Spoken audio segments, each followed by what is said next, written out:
आता बाजारातून हा झेंडू बॉम्ब आणलेला आहे. आता ह्याच्यामध्ये बघा आपल्याला हे कसे चुत्या बनवत आहेत. अर्धी डबी आहे. हा पुढचा वरचा भाग आहे. आता ह्याच्या मागचा भाग बघा.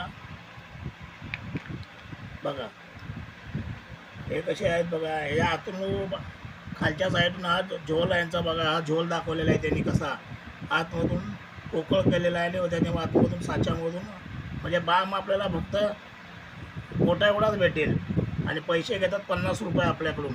म्हणजे हे झोल केलेला आहे आणि झेंडू बामचा. झेंडू बाम दाखव. हा झेंडू बाम घालतो. यांच्यावरती कारवाई झालीच पाहिजे झेंडू बामवाल्यांवरती. हे असा झोल आहे बघा हा. आणि पुढून पण अर्धी बाटली कमी आहे आणि मागून पण त्याने बघा हे करून. आता कवर लावून मी तुम्हाला परत दाखवतो. हे बघा हे आहे यांची टेक्निक झेंडू बॉम्ब.